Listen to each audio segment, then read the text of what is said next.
difficulties there. I was stuck in the practice screen versus the actual screen that I needed to be in. So let's share with you all where we're at here. Okay, so let's get started today with our webinar. I have 16 participants currently. Let's see if I can.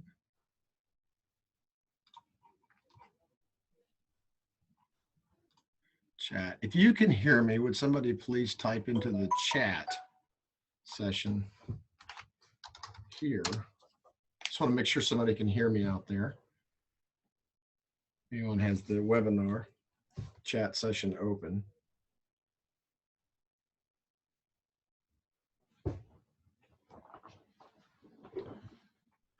Okay.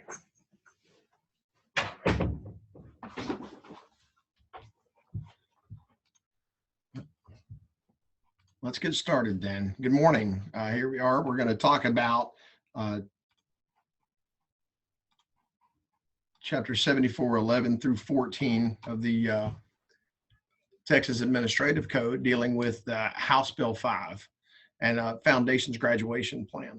So we're going to start. I'm going to work you all through 7411 and 7412 in detail and go over specific points for assisting kids in graduating. So as we move forward here, the administrative link, I have this slideshow loaded to our Google site. And as you can see, there is a link to the Texas Administrative Code's website for that 7411 through 7414, which is currently what covers the House Bill 5 Foundations graduates.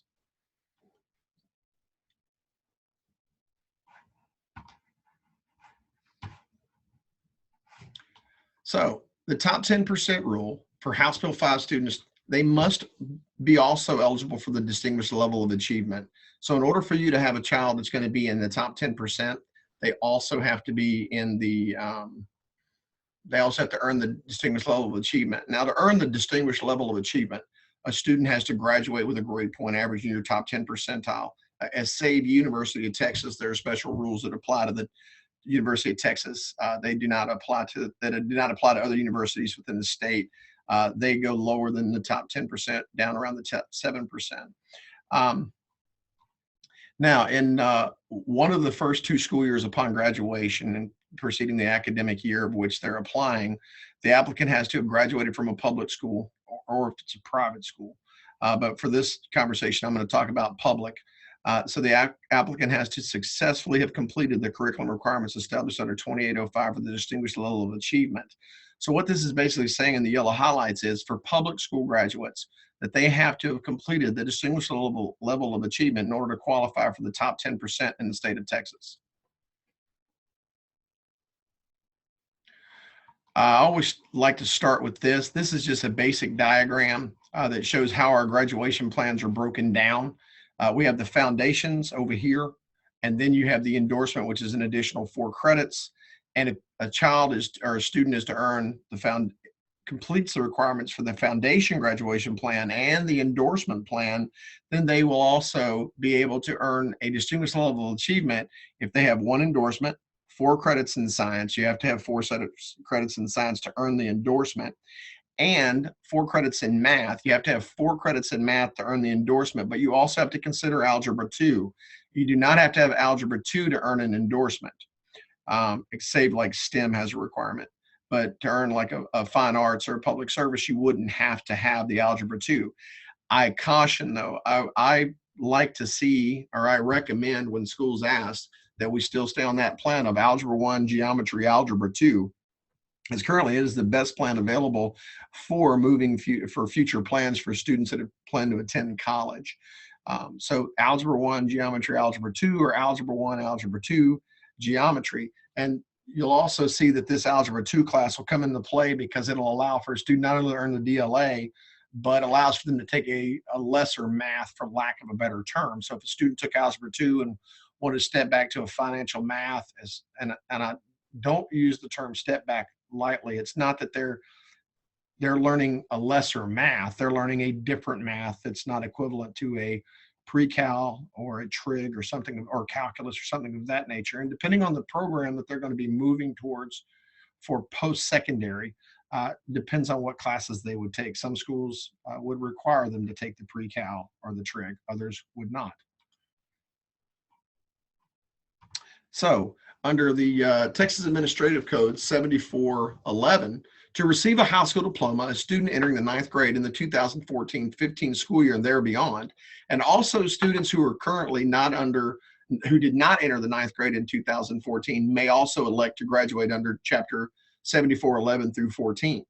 So in accordance with this subsection and requirements of the Foundation's high school graduation plan that are specified in 7412 relating to the Foundation's high school graduation program, we'll be discussing today.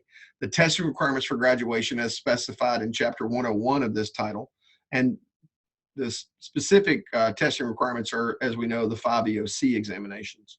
And demonstrated proficiency as determined by the district in which the student is enrolled in delivering clear verbal messages, choosing effective nonverbal behaviors, listening to desired results, applying valid critical thinking and problem solving, and identifying, analyzing, developing, and evaluating communication skills needed for professional and social success in interpersonal situations, group interactions, and personal professional presentations.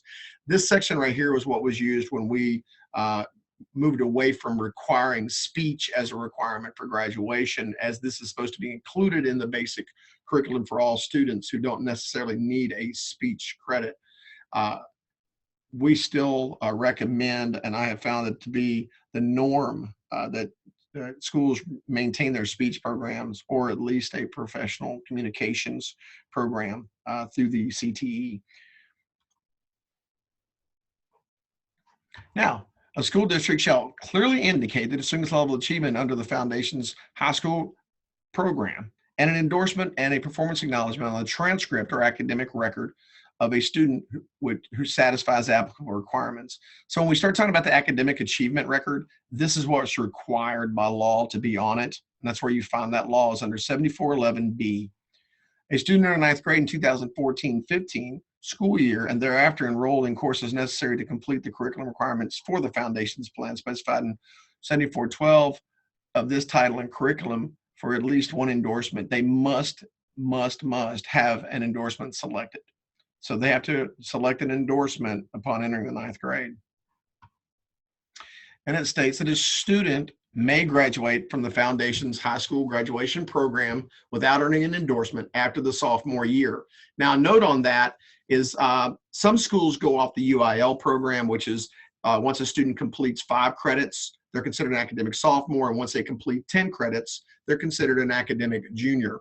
Some schools go 6 and 12. So I always caution you to anything that we talk about today to make sure you're referring to your school board policy to make sure that it is compliant, that you're complying with your local board policies and administrative processes. So you might not be on the 5-10 rule, you might be on the 6-12 rule, depending on your school district or your LEA, local education agency, if you're a charter. Local education agencies is what we use to talk about districts and charters or even private schools. Now, with that being said, that the student and the student's parent or a person standing in parental relation to the student are advised by a counselor of the specific benefits of graduating from the high school with one or more endorsements if they elect to remove themselves or to opt out of the endorsement. This, if you look at rule number 2, the student's parent or person standing in relation to the student files with a school counselor written permission on a form adopted by the TEA, allowing the student to graduate under the Foundation's high school program without earning an endorsement. Now, with that being said, if you remember back to chapters 7461 through 64 and chapters 7471 through 74, which are our old 4x4 high school graduation requirements, anytime a student was going to graduate on what was then noted as the minimum plan, we had to give them a very stern warning as to the negative effects of graduating with such a plan. Well, because of the addition of foreign languages and the fact that a student can essentially attend a 4-year university if they were to get the right classes involved in that 22-hour plan, essentially following the old 4x4 with foreign languages and graduating with 22 hours, under the opt-out plan, they could essentially go to a four-year university, which is why the state of Texas is not going to have a specific area where they address that like they used to. If you had too many students graduate under the minimum, you would get a warning from the TEA, and we don't have that anywhere where we're going to see that under this new plan currently. And the other part of that is that we no longer tell them that it's a huge negative to graduate. We just explain to them the positive benefits of graduating under the Foundations with endorsement plan. That opt-out form looks like this. So it's a very simple form. I have it. If you need it, don't hesitate to contact me. I can send you the link to it, or I can just send you a copy of it via email. My email address will be at the end of this slideshow. So it's a basic form where we talk about that we've spoken with the student, and the parent and the administrator or the administrator's designee would sign that form. We don't really want to encourage students to opt out. So I always advise don't even speak of it unless it's brought to your attention. Now, a student may earn a distinguished level of achievement by successfully completing the curriculum requirements for the Foundations high school program, and at least one endorsement, and 4 credits in science, and 4 credits in math, to include Algebra 2. So if someone asks you what the rules are for the distinguished level of achievement, you will find that in 7411E, and that is the distinguished level of achievement is completed or attained by successful completion of the 7412 high school graduation basics, the 22 hours, and 1 endorsement, which would add to 26 hours minimum, with 4 credits in science and 4 credits in math, including Algebra 2. And once again, you cannot earn an endorsement without 4 credits in science and 4 credits in math. Now, out of state or out of country transfer students or transfer student from a Texas non-public school is eligible to receive a Texas diploma, but must complete all requirements of this section to satisfy state graduation requirements. Any course credit required in this section that is not completed by the student before he or she enrolls in the Texas school district may be satisfied through provisions in 7423 of this title relating to correspondence courses or distant learning, and 7424 related to credit by examination, or by completing the course or courses according to the 7426 of this title relating to award of credit. And I can send those quoted sections to you. Now, on a sad note, when we start talking about especially out-of-state credit, if you accept out-of-state credit for an EOC-related class, that student is exempt from the STAR EOC because, and let's just use Algebra 1. If you accept Algebra 1, that student's not going to EOC test for Algebra 1. They should not come up on the list because that credit was already awarded, and especially from an out-of-state entity. Those tests, the EOC assessments that we work off of, are curriculum-based for English 1, 2, and 3, Algebra 1 and 2, Biology, and U.S. History. And if we look at the testing calendar for this school year, we notice that on December 5th, we have English 1, December 7th, we have English 2, and down between the 5th and the 9th, we have Algebra 1, Biology, and U.S. History. So these are the 5 examinations with which I speak. If you have any questions related to that, please email me. Okay. Now, 7411, elective credits may be selected from the following. Now it says high school courses not required for graduation that are listed in the following chapters of this title, and it lists these specific titles for the different areas. Like 114 is going to be where you find your French and your Spanish and things of that nature, obviously, in your fine arts. And then always 127 and 130 are where you're going to find your career and technical education courses. And any course that is a career and technical education course will only start with a 3-digit code of 127 or 130 from a service ID standpoint, because every course that we teach a student, be it a TEA course or an innovative course, will always have an 8-digit class service code. If it's innovative, it'll start with an N, but if it's a standard TEA course, it'll start with all numericals. But the first 3 numericals, even if there's an N for an innovative, would be N127 or N130. The only change to that this year was there's a course called Employability Skills, which can also be taught by a special ed teacher. And that started off with a 129. And it is currently not listed technically as a CTE course if you look in the current CO22 PEIMS data standards.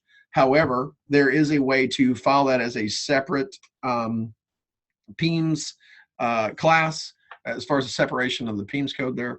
And I'm working on getting that guidance from TEA. So if you were interested in teaching a 4-credit CTE class to special ed students, not having to ARD them in, and also being able to utilize a truly certified special ed non-CTE teacher, there is one innovative course out there called Employability Skills. Starts with an N129, which is in conflict with what we normally start our CTE courses with. And I have more information and can send that to you as well. I have kicked that out on my listserv, and we'll push that out again next week. But if you're in a hurry to get a hold of that information, by all means, you can email me for it. Okay, now, when we get to this once again continues on with the elective credits, but I like to talk about the innovative for a minute. Innovative courses is specified in 7427. There's some wonderful, great innovative courses out there. There is currently an innovative expiration courses list for our CTE innovative courses. I have that list, and it has a series of asterisks, either 1 asterisk or 2, to determine that either the state has adopted that course as a regular non-innovative course and they're going to take control of it, or the entity in charge, like if it was Project Lead the Way or a local school district, has reapplied for that course.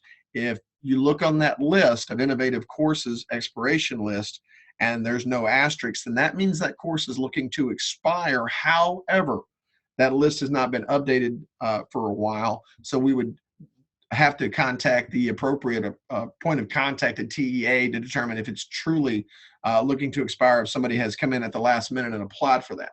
Once again, with innovative courses, you must have board approval, and the teacher requirements or the teacher certifications are housed in the TEKS, and the TEKS are held by TEA. So if you were wanting to teach that class that is employability skills is the one we'll use for special ed students, then you would have to seek your board's approval to teach that innovative course. And the teacher certifications are housed in the TEKS. Now, I do have the TEKS. Usually they come from TEA. I just happen to have those on hand, and you can get them from me. And you'll also get a caution that you must have board approval. Oh yes, here we are with 7411. We have, you can also use College Board Advanced Placement or IB baccalaureate classes. I always ask with the advanced placement, how many kids are being AP tested and how many are passing, because that is a true measure of the success of your AP program versus a dual credit. I think they're both very valuable depending on how your campus is set up. So when we look at H and I, and we're considering either advanced placement or dual credit, what works best for your campus and what is actually helping our students advance into post-secondary, and that is for your school and your committees, your graduation committees to determine. Now, here's the prerequisite rule from 7411. So say that you wanted to hold a class that has a required prerequisite or a recommended prerequisite. If you look at J, it says a student may not be enrolled in a course that has a required prerequisite unless, and J2 states the student has demonstrated equivalent knowledge as determined by the district, or they have obviously successfully completed it. And it says, or the student is already enrolled in a course in an out of state or out of country or Texas non-public school or transferred. What we normally get is right here in state is there a rule that allows us to essentially bypass the prerequisite if our school district, our LEA, our board agrees? And what that is as use example would be business English. If your LEA, your local education agency, your school board, and your superintendent and building principal were to agree that, say, your students did not need to essentially take touch data systems to be successful in business English, then you can do so. Because right now the prerequisites for business English are touch data systems and English 3. Next year that will change to where the prerequisites will be English 3 and a recommended prerequisite of touch data systems. So it's just one example. And I'm not saying that you should or should not use this. I'm saying that this is an option. Once again, check with your school board policy, your local handbooks, and your procedures to make sure that you're in compliance with what your local education agency instructs you to do. Here at Region 10, we're not going to ask that you ever do anything outside of your district's policies or procedures. If anything I say today conflicts with any of your district policies or procedures, please, please, please email me so that I can correct that, as we never want to conflict with local education agency policies.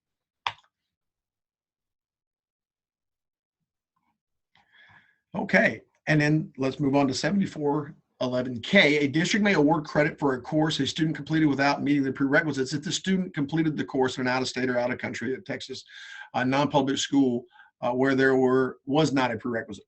And then each school district shall annually report to TEA the names of locally developed courses, programs, and institutions of higher education or internships in which the district's students have enrolled and as authorized by the Texas Education Code of 28.002G1. The TEA shall make available information provided under this subsection to other districts if districts choose. And it may submit any locally developed course for approval under 7427 of the title as an innovative course.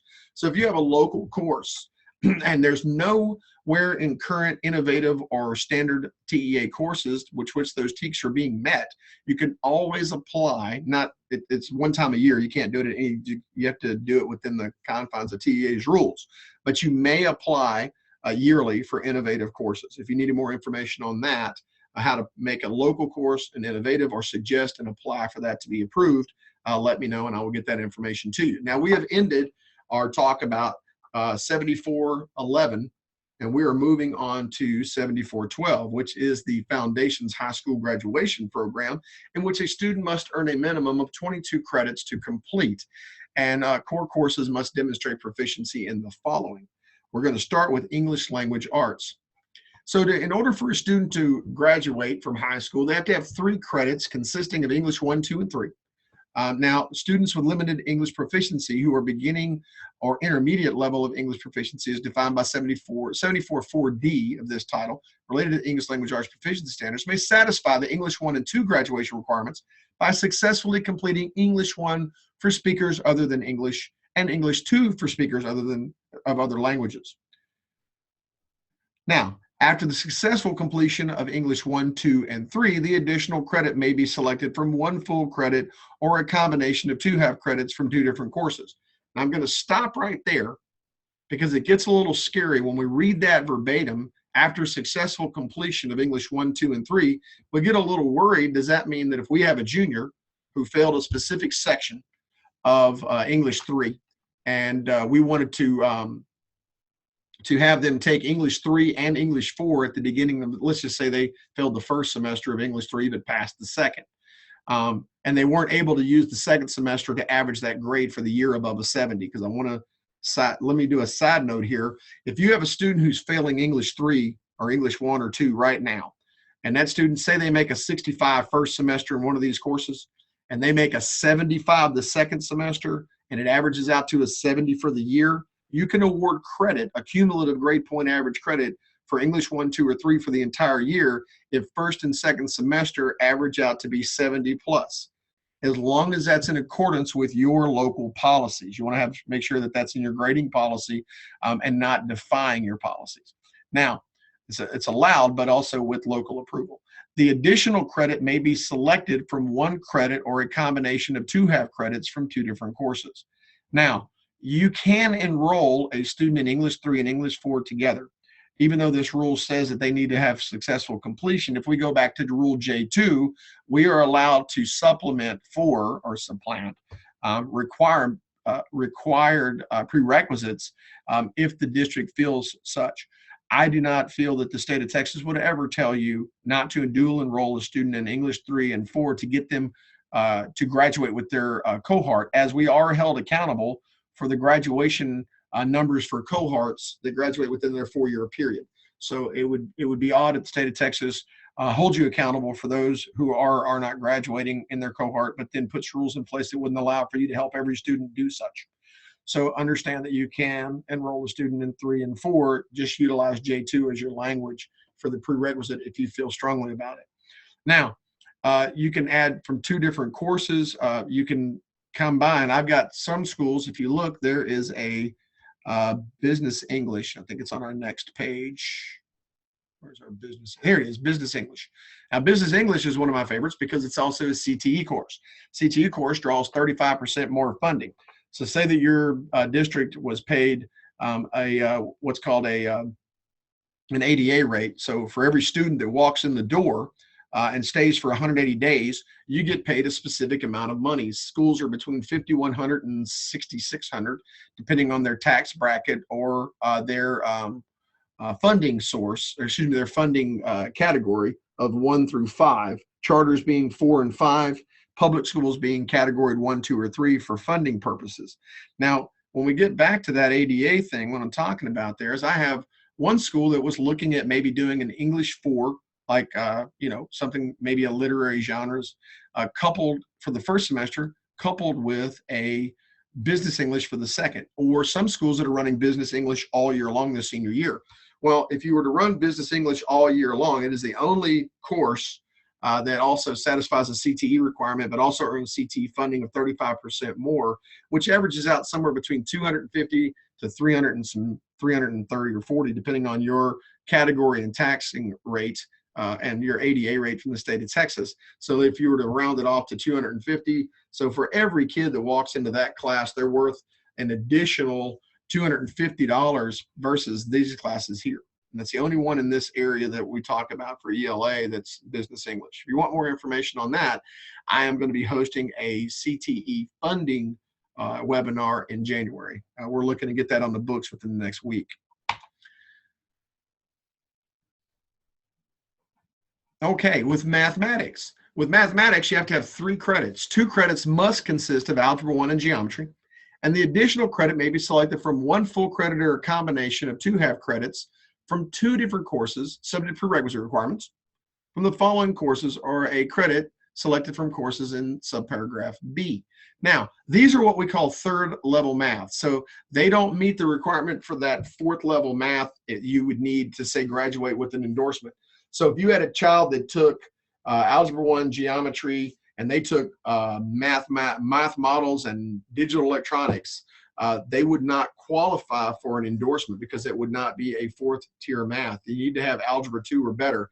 That's why I really suggest or highly recommend that our students go Algebra 1, Geometry, Algebra 2, or Algebra 1, Algebra 2, Geometry, and then they can take any math on the list below. So a student could effectively take Algebra 2, and that would qualify for the DLA and any endorsement, and then take one of these maths. Now, math models, I encourage schools to look at and compare and contrast to math applications and agriculture, food, and natural resources. If you really dig into the TEKS, this is a measure of 85% algebra and 15% geometry, and could supplant your math models, also drawing more funding. If you notice with the highlighted down here, I state that these courses are CTE core. So you get both CTE and core academic credit, so it can be used for both to earn an endorsement and also to satisfy a graduation math requirement under 7412, your basic 22-hour plan. So math models could be a class you take after, or excuse me, math models. Mathematical applications in agriculture, food, and natural resources could be used to help students get a better and a real-world understanding of algebraic expressions and utilizing, you know, the XYZ axes or what have you as part of their TEKS to prepare students to pass those EOCs or prepare for college. Now, if you have students who are going into their senior year, their post-secondary goals do not include a school that would require, say, a trigonometry or a pre-cal or cal, and they want to take a math that's fundamentally more sound towards just improving their skill sets, financial math TEKS usually will blow most people's socks off. If you look at financial math, not only are you now earning the student, you're earning more money, once again, about $250 to $340 per student, depending on your taxable rate for every kid that walks in that class.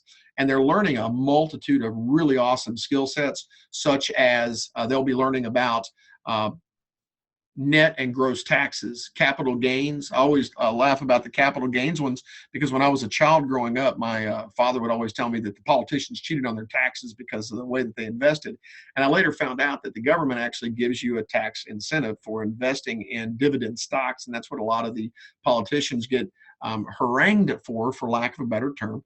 And what it basically means that if they invest into, say, Pepsi pays 75.25 cents a share. So if you had 1 million shares, you'd make $750,000 4 times a year for 3 million, but you'd only pay 20% in taxes because you're taking such a high risk. Because yes, Pepsi's worth $101 today, but it might be worth 50 tomorrow. So the government includes those incentives to keep people investing into our economy or into the the stock market. So I think when our kids start to understand that, then they understand why finances work the way they do. They have to learn about interest rates. Currently, we are $1.261 trillion in student loan debt. We are $751 billion in credit card debt as of October. That's a $500 billion difference. It really seems it's costing a lot of money for kids to not know what they want to do when they're leaving high school and they're getting into college. So maybe this class could help to start to deter that.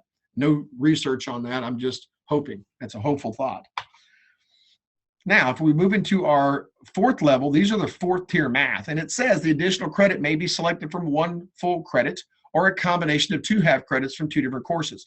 This is the first time that Algebra 2 has been included in this 2 half credits from 2 different courses.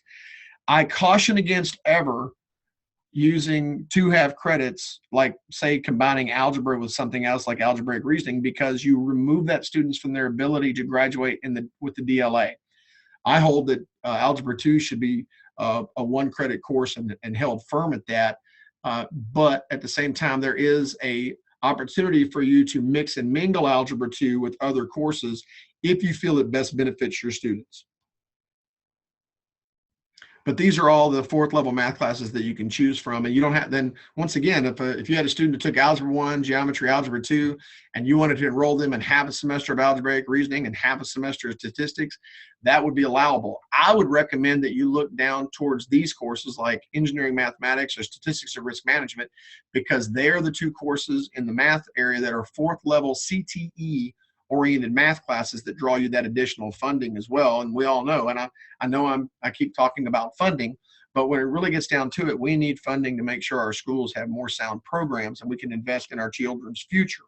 Now, with that being said, understand that the research currently holds that students enrolled in CTE classes have a higher graduation rate, a higher attendance rate, a higher post-secondary readiness and completion rate. So pursuant with TEC 28025B5, after successful completion of Algebra 2, a mathematics course endorsed by an institution of higher education as a course for which the institution would award course credit, or as a prerequisite for a course for which the institution would award course credit. So that would be your college. So when you work with your small colleges and you have your mathematics classes that are also dual credit or college prep, then you can utilize those as a credit for graduation. And then if you look, it says after successful completion of Algebra 1 and Geometry, a locally developed mathematics course or other activity, including an apprenticeship or training hours, needed to obtain an industry recognized credential or certificate that is developed pursuant of the Texas Education Code 28.002G1. So if you're going to be utilizing this function, make sure you're in compliance with the Texas Education Code. Now that ends our math discussion. We're going to move on now to social studies. Excuse me, no, we're going to move on to science because I want to talk about the academic classes. This is a list that I have that's on our current server. I can email it to you today at the very end of the slideshow. I will show you all how to get to the Google. I will walk you in from the Google main page into the Google site for Region 10 CTE program. This document is housed there. It talks about all 18 of the current, there's 1 English, 5 math, and 12 sciences.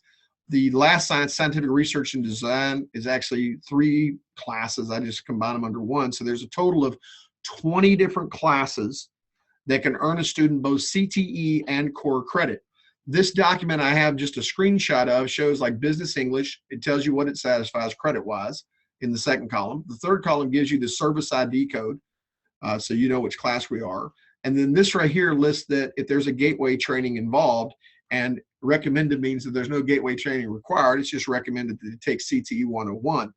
On this document, there is a 2nd page with which these numbers refer to. So if we wanted to teach statistics and risk management, you would go to my 2nd page and you would say, okay, that teacher's going to take number 1 and number 11, which would be the statistics and risk management course from Project Share.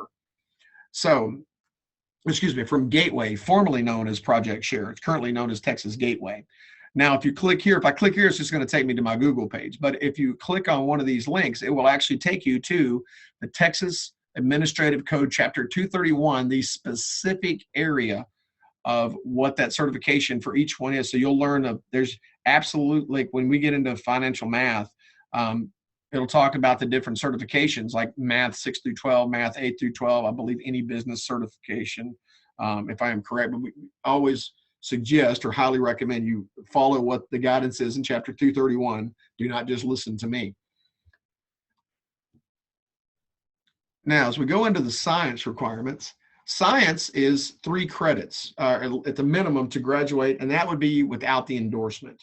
So with science, you have to have 3 credits. 1 credit must be selected from the following lab-based following biology. So you want your students to have biology, obviously their freshman year is what most schools do. And then it's followed by, most schools do chemistry and physics, or physics and chemistry. And you can also utilize principles of technology. You can utilize principles of technology or physics. You don't want to use both. Now, the nice thing is principles of technology is also a CTE course. And if you look down here, there's a note that says you cannot use the 2 of these together. It's at the very, very end of 3. It's actually 3C, and I skipped down and pulled it back up to this section so I could talk about it. And it holds that the credit may not be earned for both physics and principles of technology to satisfy science credit requirements. This sentiment is echoed in 7413 for endorsements if you get into the STEM package as well. So you never really want to have a student taking physics or principles of technology, because you cannot utilize both as a science credit. So that's a caution there. Now, as we get further into our science classes,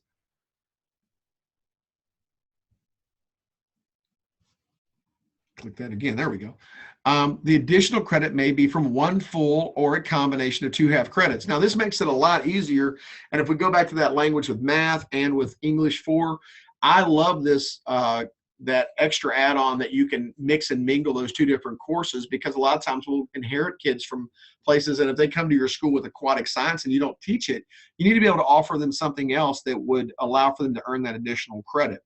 So it's, under this list is chemistry and physics, which most of our kids are already going to have, coupled with biology. So we just need to pick up a 4th one. And if you look, there's a whole host of them. The ones that are highlighted in yellow on these 2 pages are the CTE courses. So not only do they account for better attendance and better post-secondary readiness, being that they are CTE, they also allow for more funding for your school. If you wanted to, like I said, I will be having a series of webinars over CTE funding coming up starting in January. So be on the lookout. If you're not already assigned, if you don't have signed up for our listserv for CTE, please do so, as those classes, when they are, or those webinars, when they are scheduled, will be sent out for sign up via our listserv. So this right here talks about successful completion of physics, a science course endorsed with the institution of higher learning as a course for which the institution would award credit, course credit, and as a prerequisite for a course which would, and this is talking about your dual credit college area. A locally developed science course or other activity, including an apprenticeship or training hours needed to obtain industry recognized credentials or certificate that is developed pursuant, make sure it's in concurrence with Texas Education Code 28.002. And credits may not be earned. Once again, this is that very last sentence, but I really have to reiterate, be very careful when doing physics or principles of technology. Now, one of the things that I've talked about, because a lot of people say, well, our parents just wouldn't like seeing principles of technology instead of physics on a student's transcript. So I tell schools that you are allowed to maybe put in, much like this, in parentheses, put physics in your course catalog, principles of technology, so they understand that that course is so closely related. Also understand that if you're going to use these kind of classes, like these, especially these courses or any of the CTE math courses, that you must go to your NCAA website and update it so that those courses are allowed for and approved by the NCAA. And I have a link, if you need such, to the NCAA website that when you click on it, type in your school's name, your high school's name, town name, it will tell you who your primary and secondary sources are, or contacts who updates those sites, who's primarily responsible and secondarily responsible for the upkeep of the site from an NCAA admission standpoint. And that's always a concern when using these classes for both core and CTE credit, is we don't want to hurt or hurt the chances of a student with NCAA eligibility. So if we make sure we keep our courses loaded in the NCAA site, then we're fine and our students will be safe. Social studies. Social studies is 3 credits. 2 credits must consist of U.S. history, studies from 1877, and United States government and economics with an emphasis on free enterprise, and one of the following: world history or world geography. Now, most schools are on the old 4x4 still, and there's nothing wrong with that. Or they look in going world geography, followed by world history studies, followed by U.S. history since 1877, and finalized in the senior year with government and economics. Now, several schools have voiced that they are now teaching world history in the 9th grade and holding world geography till the 10th grade to help with their LOTE offset in case the student is not successful or really struggles in the first year of a foreign language, be it Spanish 1 or French 1 or something of that nature. And they want to use that LOTE allowance of being able to use one of these two courses as long as it's not a requirement for high school graduation, which is why a lot of schools, not a lot, a few schools are hosting now world geography studies 10th grade as an elective. It's an option. Once again, make sure it's approved by your local education agency. Even though you can, even though it's allowable, doesn't mean you can. You have to be in accordance with your policies. Now, for LOTE, let's talk about it. This is what we're talking about with general ed. We're not talking about special ed or 504 yet. We're just talking about general ed students, and this could apply to a 504 or a SPED student if you're not utilizing an ARD. So this is allowable for all students. So languages other than English, 2 credits selected from any 2 levels of the same language. If we look at I, so that would be English, French 1, French 2, or Spanish 1, Spanish 2. Or it's totally allowable for 2 credits in computer programming language selected from computer science 1, 2, and 3, and these are electives, non-CTE courses. Now, this is allowable, but I always caution, make sure that whatever their program goals are for post-secondary, that this would comply. I have not seen currently, I'm still looking for, and if you notice, please email me and I'll send that out. I haven't seen where anybody's jumped on the bandwagon and said, we will accept computer science 1, 2, or 3 at a 4-year university in the state of Texas. I could be wrong, and that could have already been on someone's website. I just haven't located it yet. If you know of any schools that have already started accepting that, please let me know. I'd love to get that information out to people. If a student in completing the first credit of LOTE demonstrates that the student is unlikely to be able to complete the second credit, the student may substitute another appropriate course as follows.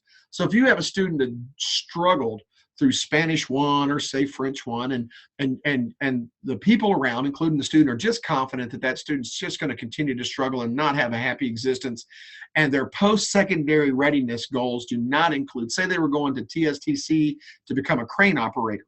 And I say that because I recently met a 29-year-old crane operator who makes $129,000 a year. I was very impressed, especially when he told me the nicest thing about his job was when he shuts down his crane in the evening, his wife happens to be a teacher who comes home and grades papers. He is done unless the crane flips over at the job site.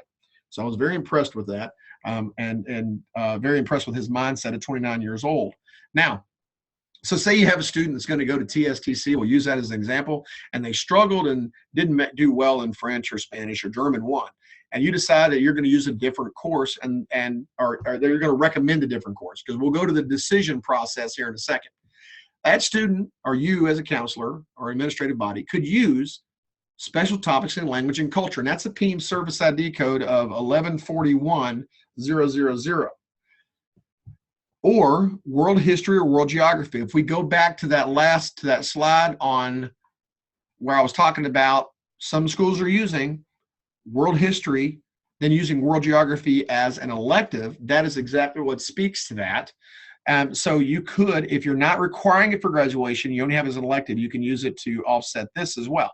Or another credit selected from chapter 114. So that would be like you could have a student go French 1, Spanish 1, German 1, Spanish 1, Spanish 1, Latin 1, depending on what courses you teach. Or they could do Spanish 1, computer science programming, or computer programming language as well. So you could have a student who didn't do well in their first year of foreign language, couple that with a computer programming language class according to Rule of Law 5B, Roman numeral 4. Now, as we move forward, let's talk about what that committee looks like for LOTE. The determination regarding a student's ability to complete the second credit of LOTE must be agreed upon. The teacher of the first LOTE course or another LOTE teacher designated by the school district. Now, they made some significant changes to 7411 through 14 that were published on August 22nd of 2016. And this is a new rule that came out then. It said, used to be just the first LOTE record teacher, the first LOTE credit course teacher. But now it can be a designee from the LOTE department. Doesn't have to necessarily be the same teacher, especially if that teacher maybe left or was out on leave or something of that nature.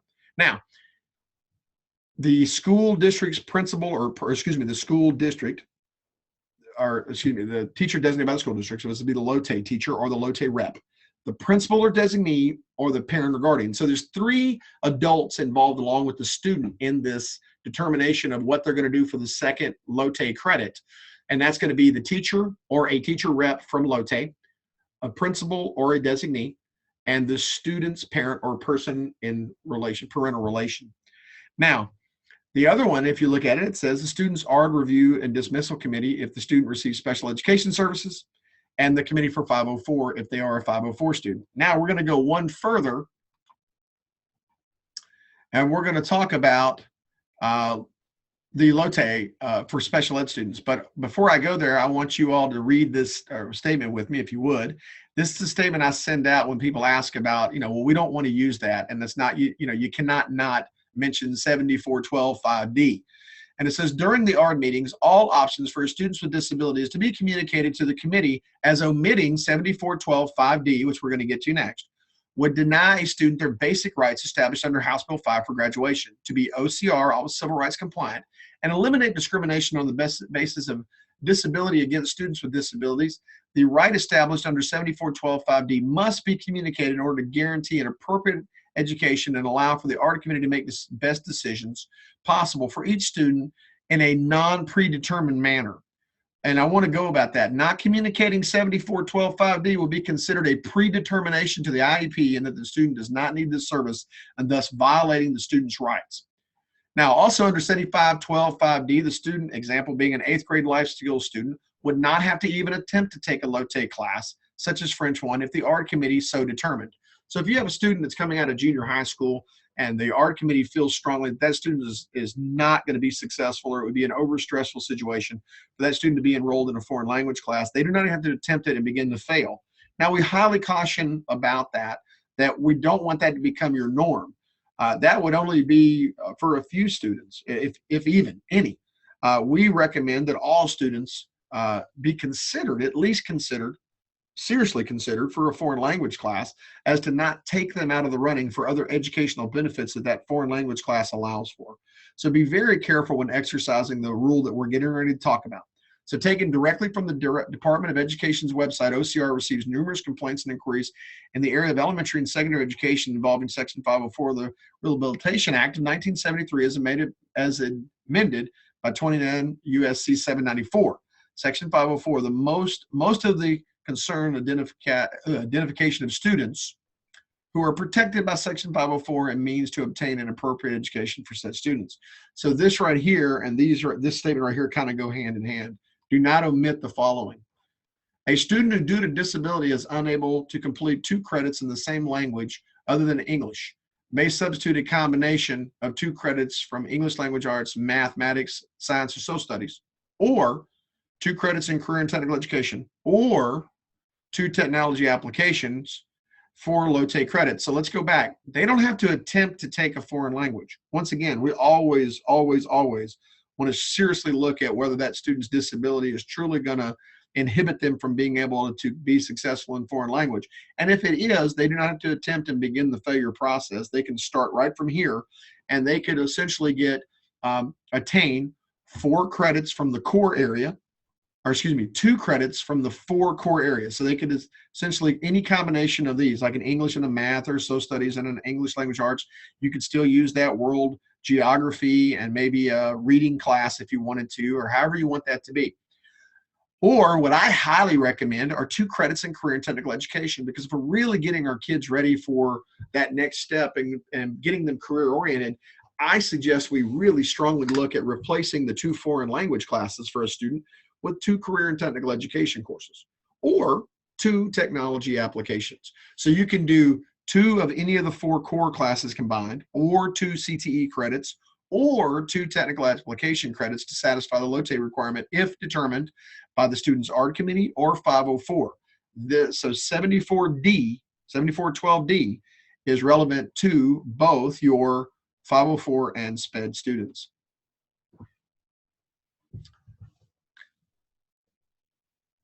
Physical education. So we need 1 credit in physical education, and we can do foundations. A student could complete foundations of personal fitness, adventures in outdoor education, aerobic activities, team or individual sports. We have some students that spend 4 years in team sports, so that's a given. Now, in accordance with local district policy, required credit may be earned through completion of Texas or non-skill-based course that meets the requirements of this paragraph for 100 minutes of moderate or physical activity per 5-day school week that is not being used to satisfy another specific graduation requirement. In accordance with local policy, the credit from any courses listed in subparagraph A of this paragraph may be earned through participation in the following activities: athletics, junior ROTC, the appropriate private or commercially sponsored physical activity programs conducted on or off campus. The district must apply to the Commissioner of Education for approval of such programs, which may be substitute for state graduation credit in physical education. Such approval may be granted under the following conditions. Olympic level competition says students dismissed may not miss any other class than physical fitness. So if your district has a student that's competing for Olympic level participation and training, and they meet the requirements of the 15 hours per week of highly intensive professional supervised training, they can miss 1 period that would normally be their physical education as long as it's approved through the Commissioner of Education. Now, if it's a private, say you have a local dance studio where a student is vigorously involved in maybe the upcoming Nutcracker, and they're involved in, say, 10 or 15 hours, at least 5 hours a week of high quality supervised, appropriately trained instruction, they can also, but there's a caveat there: students certified to participate at this level may not be dismissed from any part of the regular school day. So it can be used for credit, but it will not get them out of school outside of your normal class periods.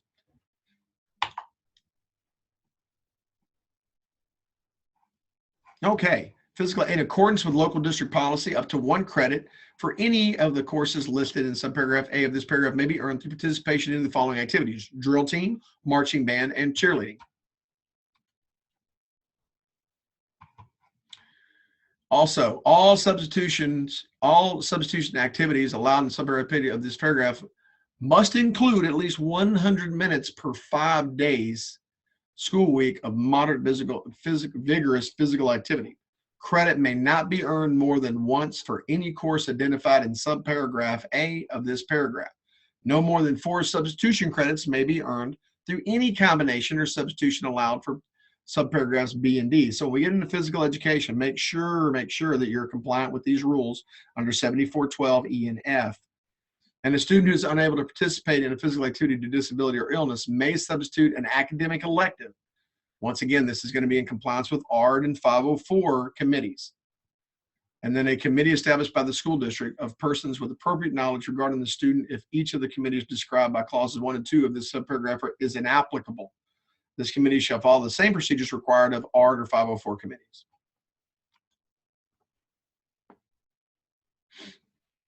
Let's move to fine arts. So we need to have 1 credit in fine arts. Now, I want to jump right down here. As we all know, you can do the art and the dance and the music theater, and I think these are wonderful, wonderful classes.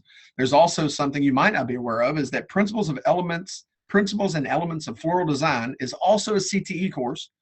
So if you have a student that was interested in floral design, you could use that not only as a CTE credit over on the endorsement side, which I'm still trying to figure out where to plug that one in. So I say that with caution, as I've got to speak with the Fine Arts Department from TEA to determine, as I have seen no rule that allows for me to plug this class in yet, but I'm working on that.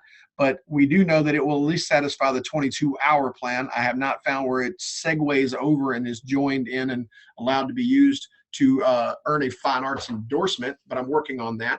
But you can use it as a fine arts, the 1 fine arts credit to meet the 22 hours under the Foundations High School Graduation Plan.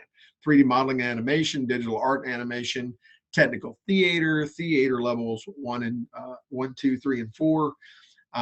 If you have students that are, say, enrolled in music theater 1 and 2 and theater level 1 and 2, or music level 1 and 2 and theater 1 and 2, that'd be great for an endorsement package over in 7413 as well as helping fill those 5 electives that you're required for the basic graduation plan. In accordance with local district policy, that shouldn't say physical ed, I apologize. In accordance with local district policy, credit may be earned through participation in a community-based fine arts program not provided by the school district in which a student is enrolled. The district must apply to the Commissioner of Education for approval of such programs, which may be substituted for state graduation credit in fine arts. Approval may be granted if the fine arts program provides instruction in the essential element and skills identified of the fine arts course as defined by Chapter 117. A good example of this would be orchestra, or a student involved in a theater production from a local community theater that is well organized. That would be up for you to determine, and I apologize for the physical ed. This should be fine arts, not physical ed. Okay, elective courses, 5 credits. The credits must be selected from a list of courses in 7411 G, H, or I of this title related to high school graduation, or from a locally developed course activity under the TEC, Texas Education Code 28.002. Substitutions. No substitutions are allowed in the Foundations High School program except as specified in this chapter. So if you have any questions about that statement, please get in touch with me. Endorsements. I'm not going to go too far into endorsements. I'm going to take you over to somewhere else here in a second, as we still have a few minutes left for our endorsement, and I want to get some more things in here. Now, endorsements. A student receiving special ed services may earn an endorsement. Now, in order to earn an endorsement, that student has to meet the requirements for the Foundations High School graduation plan, the 22 hours. Now, any of those 22 hours can be with or without modification. So for the 22 hours, it can be with or without modification. But this is the rule of law that states, whether we agree or disagree, that they have to satisfactorily complete the courses required for the endorsement under 7413 without any modified curriculum. And they also have to perform satisfactorily on required state assessments, so that to pass their 5 EOCs. So in order for a special education student to earn an endorsement, they have to satisfactorily meet the requirements under the EOC. They have to, or excuse me, the EOC STAR exams. They have to satisfactorily finish 4 courses that are not modified. And they can use modifications. They just need to be able to complete the requirements for the basic graduation. All students must have selected an endorsement pathway and may not opt out upon the completion of, and may only opt out upon the completion of 10th grade. To not place a student in an endorsement plan due to disabilities, a violation of their civil rights under OCR. What I always tell people is, I've had people say, well, we already know they're not going to be able to earn an endorsement. Well, I get that, but legally you're not allowed to do such. So an endorsement must be selected for every student entering the 9th grade, regardless of disability. Now, just for your basic understanding, this is under 7413. E2 is where they talk about the 4th math requirement, and there's a few examples of classes. And under under 5 is where they 7413.5 is where they talk about the additional credit in science. So understand, for a student to earn an endorsement, they have to have a 4th math and a 4th science. Highly recommended is Algebra 2, because that puts them in the running also for a distinguished level of achievement.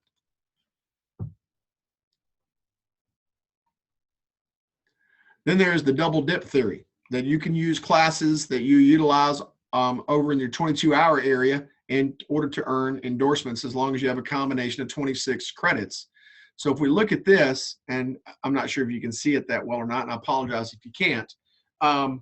What this is right here is as a breakdown. This is the Foundations basic. This is the 22, 4 English, 3 math, 3 science, or excuse me, 3 social studies, 3 science, coupled with 2 foreign languages, 1 phys ed, 1 fine arts, and 5 electives. And over here, you'd need 4 classes from the endorsements, but you can use classes from here to satisfy here. So if you had a student who had their 5 electives filled with 4 bands, then you could use all 4 bands to satisfy your fine arts. You just need to make sure there are a total of 26 hours upon graduation that are meet this requirement, and then the 4 years of band would satisfy this. Now, for the distinguished level of achievement, you need to have completed this. The student needs to have completed this, along with making sure we have Algebra 2. So we have 1 endorsement, 4 credits in science, 4 credits in math with Algebra 2, and your student will be distinguished level of achievement. And if they're going to compete for that top 10%, they have to have all three of these. They have to have the foundations plan, the endorsement, and the distinguished level of achievement. Now, I'm going to move you all on to something I like to call fall coding. So let's talk.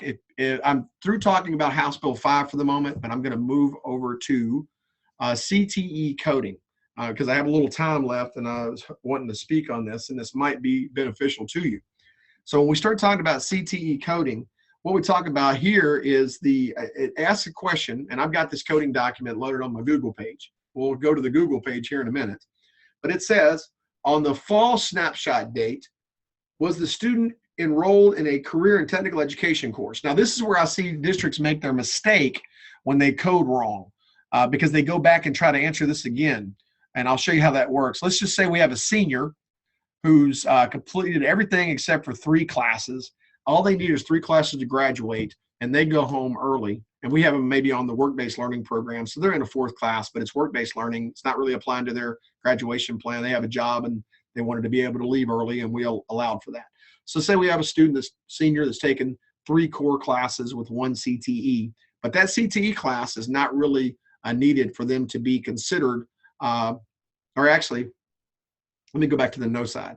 We have a senior taking 4 core classes because I'm getting mixed up here because they can't be in a CTE if we're going to go on the no side. So we have a senior student who's on a personal graduation plan they haven't completed because they don't complete the personal graduation plan until they graduate. They are not currently enrolled in a CTE class. They're taking 4 core classes and they leave after lunch.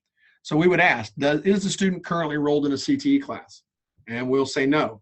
And it says on the fall snapshot, does the student have a 4-year plan or high school personal graduation plan to take a coherent sequence of CTE courses that develop occupational knowledge, skills, and competencies relating to a CTE program of study? And let's say that student had taken BIM, Principles of Ag, and Ag Mechanics going into their junior year, and that satisfied that, and maybe an additional Ag Science class that allowed for them to earn an endorsement in business and industry at their junior year. They had met all their requirements, so they weren't taking any CTE classes their senior year. We would say yes, because they have completed 2 or more classes, or excuse me, they have completed the 4-year plan to take a coherent sequence of courses. Now we go to yes.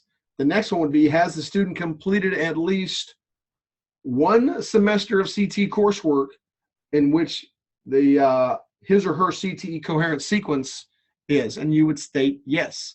And this is that question where people like to go back a lot of times. It goes, does the student's 4-year plan include taking 2 or more CTE courses for 3 or more credits to develop occupational knowledge, skills, and competencies related to CTE program of study? Well, yes, they've already completed 3+ hours of CTE. They've taken 2 classes for 3 or more credits. You would answer yes. You would code that student a 2. If you came up here and you were starting with a student and you said, is the student currently enrolled in a CTE course? No. And it asked, on the fall snapshot date, does the student's 4-year plan include taking a coherent sequence of CTE courses? And you said no because they're fine arts, then you would code them a 0. So when a student is not currently enrolled as of October in a CTE class, you can only code them a 0 or a 2. There's only 2 options. Now, if you have a student that's enrolled in a CTE class, the only options you have are to code them a 1 or a 2. Now, if a student is currently enrolled in a CTE class and you say yes, it's going to ask that same question. On the fall snapshot date, does the student have a 4-year plan to take a coherent sequence of CTE courses that develop occupational knowledge, skills, and competencies relating to the CTE program of study? And if you said no, say that it's a fine arts student, then you would code them a 1. They could take a CTE course every year, a different one, and if it wasn't in a coherent sequence, which I don't understand how that would be, but let's just say it wasn't, then you would always code them a 1. If it was a coherent sequence, and you answered the question over here, does the student's 4-year graduation plan include taking 2 or more CTE classes for 3 or more credits to develop occupational knowledge, skills, and competencies related to CTE program? And you said yes, you'd code them a 2. So remember, when you say yes to they're currently enrolled in the class, you can give them a 1 or a 2 for coding. And if you say no, then you can give them a 0 or a 2. Now, under House Bill 18, and I'll tell you what, let's get out of here for a second. Let me get over to, let me pull up, here we go. Let's go to Google. me open a different window. So I'm going to go straight to the Google site, just basic Google. So if you want to know how to find our CTE website and where a lot of these documents are, you can simply type in Region 10 and CTE. And if you look, there's a page called Technical Career and Technical Education homepage. I'm going to click on that. You'll see pictures of me and Eon. Now this page is due to change, but this information will still be here, and I'll go back over how to find it when we update our new page. But currently, if you're not on our listserv, you can sign up right here. If you are on the listserv, no worries. And right here under the Google, so you go to our picture, come down a few, look for Region 10 Google site, and here's the Region 10 Google site. And then on this very first page, if you look, there's Career Practicum. There's different tie-ins or links over here. But for this morning, we're going to focus on the middle of the page and look for today's dates. Here's 12/8. This is the PPT. So my PowerPoint is right here. And then if we were to look for the core academic classes document, it's right there. If you click on that link, it'll take you to that business English we were talking about earlier. Let me get back out of this document. And if we talk about the flow chart, it's right here. Let's see if we have something on House Bill 18 down on this deal here. Trying to find if I have House Bill 18. Thought I did. Might have to pull it up from a different source. My apologies. But I'll make sure it's on there by day's end. Okay, so let me come over here and House Bill 18 summary. Now, currently for House Bill 18, what's required of all school districts in the state of Texas, and this law went into effect in 2000, I believe it was 2015. Yes, December 1st, 2015 was when they said the materials must be developed. So I'm trying to remember when the date was of the exact enacting. I know it's current, but for guidance purposes, every one of our middle school students, be it 7th or 8th grade, it's a requirement for 7th or 8th grade. It only has to be done once. They have to understand the creation of a high school personal graduation plan, distinguished level of achievement, each endorsement, college readiness standards, potential career choices, and education needed to enter those careers. It also has a special area right now under PEEM submission, not to be confused with that 0, 1, or 2 we talked about earlier. That is a high school definition. For junior high and junior high only, there is a PEEMS coding area to code this as 0 or 1. 0 meaning you did not meet the standard, 1 meaning you did meet the standard. You do not have to code that in October. I highly recommend you code that in June after you've ensured that all of your students have met these 5 requirements. Because just when we talk about potential career choices, there are 16 career clusters as defined by the 16 chapters we have in the Texas Administrative Code that define our chapters of learning for TEKS for career and technical education.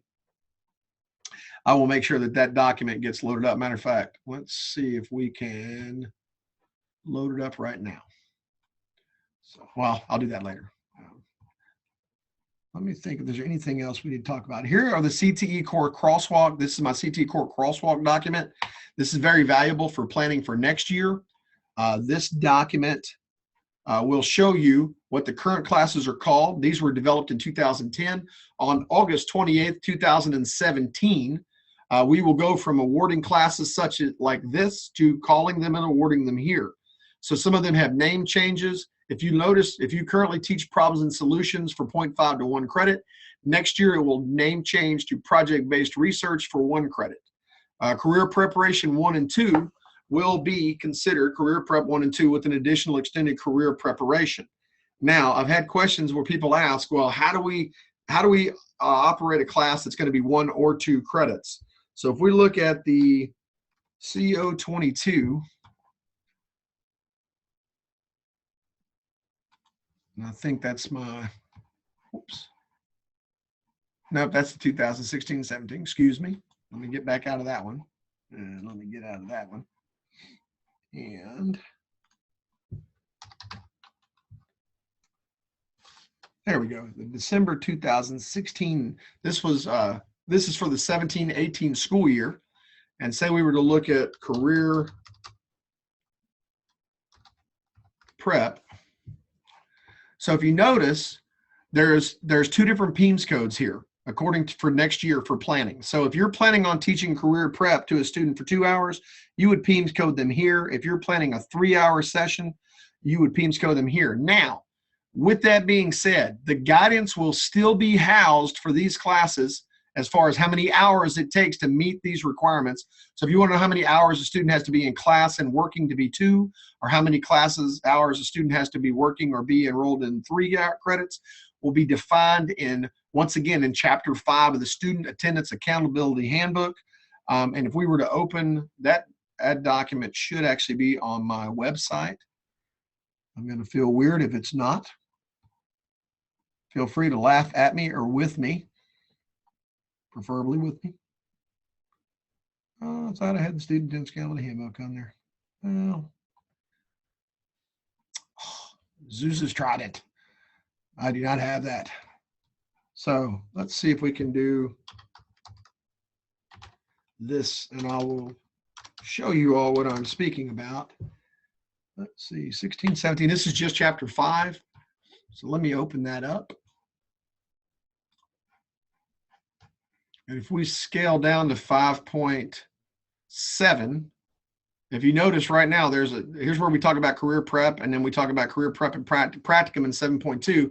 It talks about the average daily, what credit and how many V codes for funding. And it will do the same next year. It might not change at all. It might change. We have not received a copy of that handbook as of yet. Once again, back on the CO22. Now, to go over a little bit of information, this is the PEMS code. This is the service ID code. Now, here's where we were talking about where there's an innovative code. If you look for next year, they've already included, even though it's a 129, that general employability skills. Now, I have the TEKS. If you want to teach this to, say, your special ed students, a special ed certified teacher can teach this class for high school credits, for CTE, and without having to have a CTE certification. This is the PEMS ID code, or the service ID code. This is the name of the course. This means that it's a high school credit course. The Y, if you look in that column up here, this is what it would look like on the transcript or for the report card. This is how many credits, and the H in this column equals that it is a funded class. Now, if it has an M or no letter over here in this CO22 data table, then it is not a CTE for funding and credit course. I will be having a 30-minute webinar, 30 minute to an hour webinar on CTE, or excuse me, on the CO22 and how to use that next month. Let me get back to here we are. Oh, that's not where I wanted to be. There we are. So that ends our session for today. If you have any questions, please email me. My email address is travis.waddell@region10.org. My phone number is 972-348-1334. About 15 minutes after I end this webinar, I will be available if you wish to call me to clarify anything spoken on this morning. Thank you so much for being part of the webinar. If you liked what you saw, or if there's anything I missed that you felt should have been added, do not hesitate for a moment to contact me via email. Once again, anything and everything should be reviewed in accordance with your local school board policies and guidelines to make sure that you're compliant with what's going on locally, because we tell you what you can do or what's allowable by law, but it's still up to the LEA to have its independent rules that it has the autonomy allowed for by the Texas Education Agency. Have a wonderful day, and thank you so much.